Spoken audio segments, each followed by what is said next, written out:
the wage gap, the reason why women make less, so let's talk about the wage gap. It basically asserts, right, that men make $1 for every 80 cents that women make, right? No, that's not the statistic. That's where the wage gap comes it's from. $1 to 78 cents to 75 cents to 68 cents. Same thing. There's a difference. We're about 78 cents, 80 cents, same thing. But that's where the premise comes. But that comes from all full-time working women and all full-time working men. But that's a terrible thing to use because men and women are very different. The reason why women make less money than men is not because of gender, it's because of choice. Here's the reality. Men on average work more hours. They work more dangerous jobs that pay more. They go into STEM, science, technology, engineering, and math. Women go into jobs that pay less, social work, nursing, teaching, etc. Okay?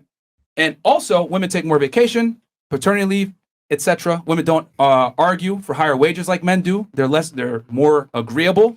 And that's just the reality. Women make less because of choice, not because of gender. Number one, it's illegal to pay a woman less because of the Labor Act in the 70s. And then number two, let's just use common sense here. You're an economist. If I could really get away with paying women 80 cents on the dollar, I would never hire a fucking man. I would hire only women. Never. I will make significantly more money, more profit, and I could pay them less.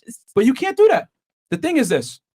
That statistic, the wage gap, where it's derived from, it does not account for degrees held, experience, type of job work, whatever. I don't see all the women fighting to do offshore drilling, to do any type of manual labor. Women go for jobs that are comfortable and safe in an office that are air conditioned, that tend to make less money and tend to be more socially oriented.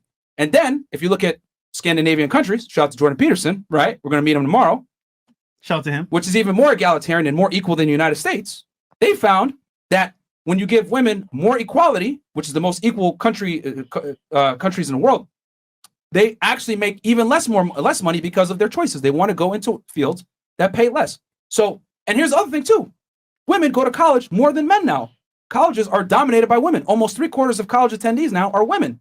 And they still choose to go into fields that make less money. And the men still dominate science, technology, engineering, and math, which need a college degree. So the women choose not to go into those fields, and that is why they get paid less. They don't want to go into STEM. And then on top of that, if a woman does want to go into STEM or get into a field that is male-dominated, that makes more money, they're going to have an overwhelming advantage because of affirmative action.